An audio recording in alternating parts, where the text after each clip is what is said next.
Oui, mais il n'y a peut-être pas que l'Orient qui possède des êtres à la recherche de la vérité, Sûrement pas. tournés vers la vérité intérieure.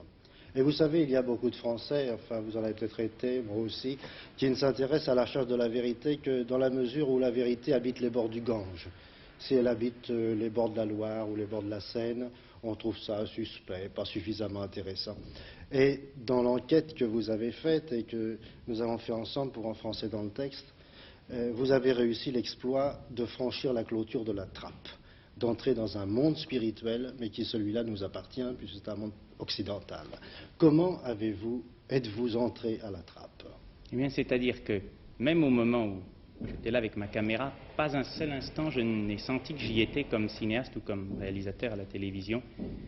J'y étais vraiment en essayant de servir ce que servent les moines. Je suis allé pour la première fois à la trappe comme retraitant. J'ai eu le privilège de devenir l'ami très respectueux du père abbé, qui m'a permis de partager d'une certaine façon la vie de sa communauté. J'y suis retourné et un jour il a bien voulu me donner l'autorisation de prendre quelques images qui peuvent montrer un aspect proprement occidental et chrétien de cette recherche spirituelle qui nous intéresse tous les deux. Et qui est un fait universel. Oui. Eh bien, si vous voulez, descendons des Himalayas pour traverser la clôture de la trappe. Ce mur de la trappe, c'est la clôture. Il sépare deux mondes. Le nôtre, qui est fait d'agitations incompréhensibles si l'on y regarde de près, et le monde des trappistes, incompréhensible si l'on n'y regarde pas de près. C'est la première fois qu'un œil étranger, une caméra, a traversé cette clôture. Pour comprendre ce qu'elle va enregistrer, il nous faudrait nous-mêmes passer de l'autre côté de la barrière qui nous sépare des réalités de la vie intérieure.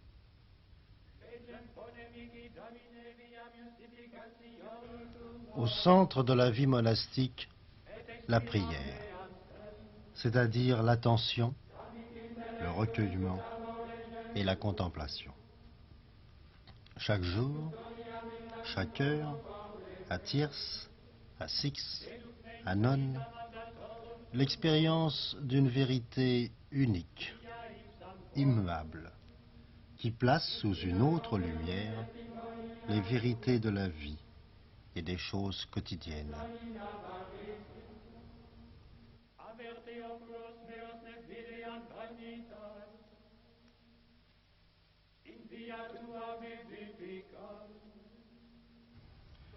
Il y a les pères, que l'on appelle les moines de cœur, et il y a les frères convers.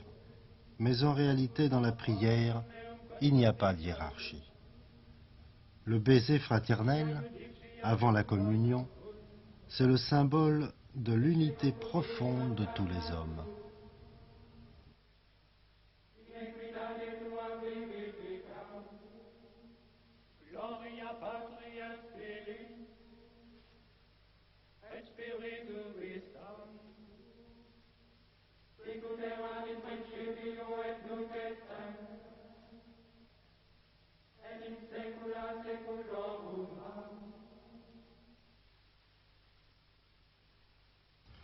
En dehors des offices, qui ont lieu la nuit comme le jour, chaque moine peut venir seul à l'église pour prier, dans la même immobilité singulière que celle des sages d'Orient que vous avez vus tout à l'heure.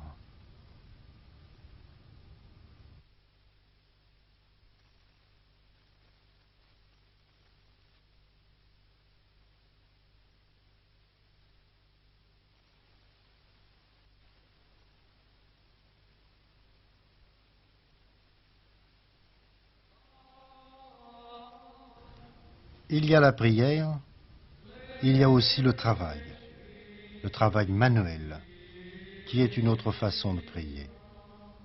Il y a les mains, il y a le corps, il y a les choses.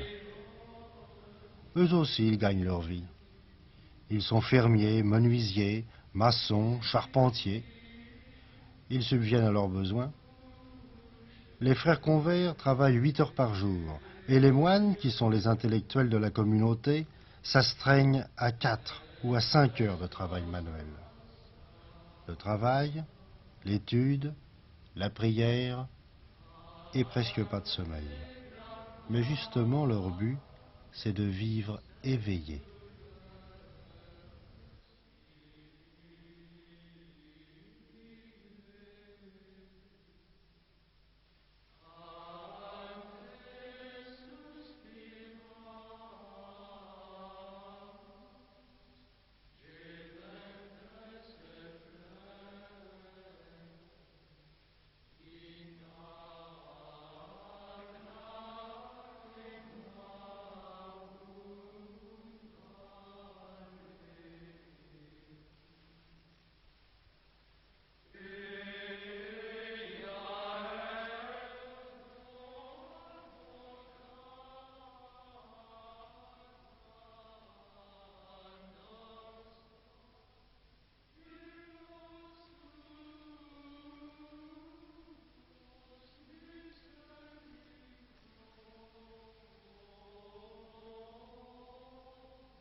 Où qu'ils soient, et quoi qu'ils fassent, la cloche les ramène sans cesse à eux-mêmes et à Dieu.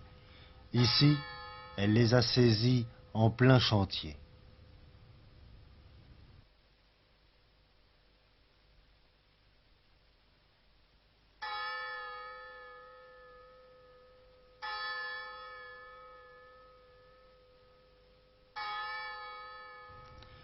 L'étude des manuscrits, des incunables, des plus vieux textes de la tradition, celle du judaïsme, elle-même issue de l'Égypte, des témoignages et des enseignements qui nous viennent des millénaires et qui parlent peut-être d'une actualité cachée dans laquelle nous n'aurons jamais fini d'entrer.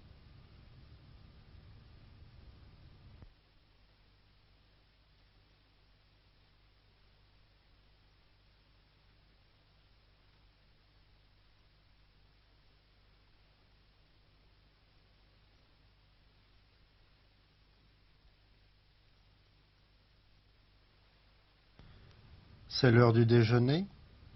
Ils se rendent en procession au réfectoire. Ils ont revêtu le même vêtement que pour aller au sanctuaire, blanc pour les pères, noir pour les frères. C'est parce que la nourriture, source d'énergie, elle aussi est sacrée. Chacun, à son tour, va servir ses frères.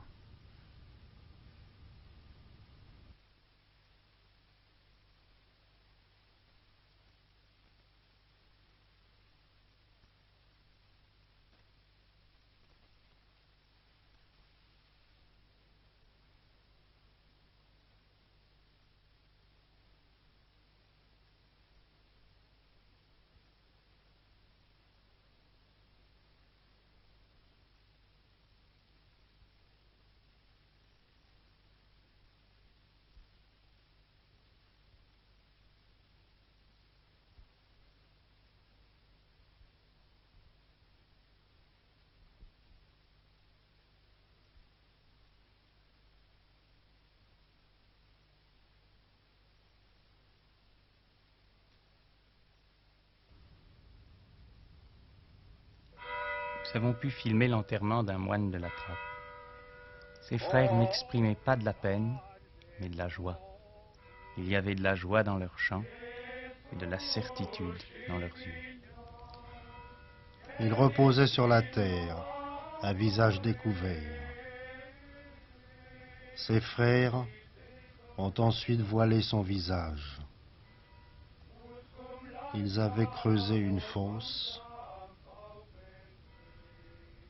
Ils l'ont descendu dedans en chantant.